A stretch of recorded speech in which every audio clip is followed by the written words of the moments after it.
کیا آپ جانتے ہیں کہ سعودی عرب نے جو نیا دفاعی معاہدہ کیا ہے وہ امریکہ کی جگہ لینے کے لیے نہیں کیا، امریکہ کو ساتھ رکھنے کے لیے کیا گیا ہے؟ کیا آپ جانتے ہیں کہ اس معاہدے کی تیاری کتنے عرصے سے چل رہی تھی؟ 2 برس اور 8 ماہ سے، یعنی یہ ایران کی جنگ کا رد عمل ہے ہی نہیں۔ اور کیا آپ یہ بھی جانتے ہیں کہ ترکی نے مصر کو شامل کرنے کی باقاعدہ تجویز دی تھی اور پھر اس کو روکا کس نے؟ اور پھر آخر میں کیا آپ یہ بھی جانتے ہیں کہ خلیج کا سب سے امیر ملک UAE اس معاہدے میں کیوں نہیں ہے اور اس نے اپنا ضامن کہاں سے لیا ہے؟ انالیسز میں خوش آمدید، میں ہوں اکرم نعیم بھروکا۔ 7 اگست 2026 کو مکہ مکرمہ کے محل صفا میں ولی عہد محمد بن سلمان، صدر رجب طیب اردوان اور وزیر اعظم شہباز شریف نے ایک دستاویز پر دستخط کیے۔ نام اس کا رکھا گیا مکہ مکرمہ مشترکہ دفاعی معاہدہ۔ پاکستان کی وزارت خارجہ کے اسی روز جاری ہونے والے اعلامیہ کے مطابق معاہدے کا مرکزی جملہ یہ ہے کہ تینوں ریاستوں میں سے کسی ایک پر اگر مسلح حملہ ہوگا تو تینوں پر تصور کیا جائے گا۔ اس معاہدے کا متن آج تک شائع نہیں ہوا۔ جو کچھ ہم جانتے ہیں وہ اعلامیوں سے جانتے ہیں، وزیروں کے انٹرویوز سے جانتے ہیں اور ان تفصیلات سے جانتے ہیں جو حکومتیں خود بتانا چاہتی ہیں۔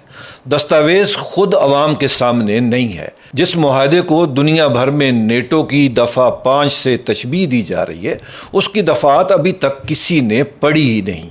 اور پھر 2 دن گزر گئے اس معاہدے کا اعلان ہوئے 9 اگست اتوار کی صبح سعودی عرب کے جنوب میں جازان کی ارامکو ریفائنری میں آگ بھڑک اٹھی۔ حوثیوں کے فوجی ترجمان یحییٰ سرئی نے کہا کہ یہ ہمارا ڈرون حملہ تھا، سادہ اور حجہ پر سعودی ڈرون کارروائیوں کے جواب میں۔ سعودی وزارت توانائی نے آگ کی تصدیق کی اور کہا کہ اسے بجھا لیا گیا ہے۔ 48 گھنٹے پہلے 3 سربراہان مملکت یہ کہہ رہے تھے کہ ایک پر حملہ تینوں پر حملہ تصور ہوگا۔ ترکی نے کچھ نہیں کہا، پاکستان نے بھی کچھ نہیں کہا۔ تو میرے دوستو، اس خاموشی پر تنقید کرنے سے پہلے ایک لمحہ رک کے دیکھتے ہیں، کیونکہ اصل بات یہ نہیں ہے کہ کوئی خاموش کیوں رہا، اصل بات یہ ہے کہ خاموشی معاہدے کی خلاف ورزی تھی ہی نہیں۔ ترک وزیر خارجہ حاکان فیدان نے انادولو کو انٹرویو دیتے ہوئے خود اس بات کی وضاحت کر دی۔ انہوں نے کہا کہ اجتماعی دفاع کی شق تکنیکی طور پر نیٹو کی دفعہ 5 کے مساوی ہے۔ اس کے تحت ایک وزارتی کمیٹی بنے گی اور ایک مستقل سیکریٹریٹ سعودی عرب میں قائم ہوگا۔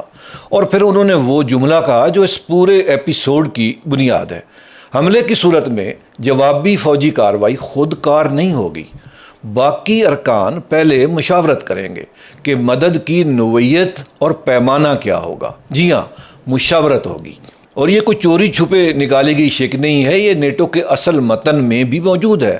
دفعہ 5 بھی رکن ریاست کو وہ اقدام کرنے کا پابند کرتی ہے جو وہ ضروری سمجھے، اور یہ فیصلہ ہر ریاست خود کرتی ہے۔ تو جازان کے بعد جو ہوا وہ ناکامی نہیں تھی اس معاہدے کی، وہ معاہدے کا صحیح مطلب تھا جو ہمیں 2 دن میں سمجھ آ گیا۔ اور یہیں سے وہ سوال شروع ہوتا ہے جو مجھے دلچسپ لگتا ہے: اگر یہ معاہدہ کسی کو لڑنے پر مجبور نہیں کرتا تو 3 ملکوں نے اس پر دستخط کیوں کیے اور اتنے اہتمام کے ساتھ کیوں کیے؟ جواب دینے سے پہلے ایک اور حقیقت آپ کے سامنے رکھ دوں، کیونکہ اس نے مجھے سب سے زیادہ چونکا دیا ہے۔ فیدان نے، ترکی کے وزیر خارجہ نے، اس انٹرویو میں یہ بتایا کہ اس معاہدے کی تیاری تقریباً 2 سال اور 8 ماہ سے جاری تھی۔ یہ ہمیں دسمبر 2023 تک لے جاتا ہے، یعنی جب اس معاہدے پر کام شروع ہوا اس وقت ایران اور امریکہ کی یہ جنگ شروع ہی نہیں ہوئی تھی۔ ایک بھی ایرانی میزائل سعودی عرب زمین پر نہیں گرا تھا۔ اس وقت جو ہو رہا تھا وہ خان یونس میں ہو رہا تھا یا غزہ میں ہو رہا تھا۔ تو یہ معاہدہ اس جنگ کا، ایران جنگ کا تو رد عمل بالکل نہیں ہے، یہ اس جنگ سے پہلے کے کسی فیصلے کا نتیجہ ہے، اور اس فیصلے کو سمجھنے کے لیے ہمیں تھوڑا پیچھے جانا ہوگا۔ خلیج کی سلامتی کا پورا ڈھانچہ ایک ہی مفروضے پر کھڑا ہے، اور اس مفروضے کی عمر 80 برس ہے۔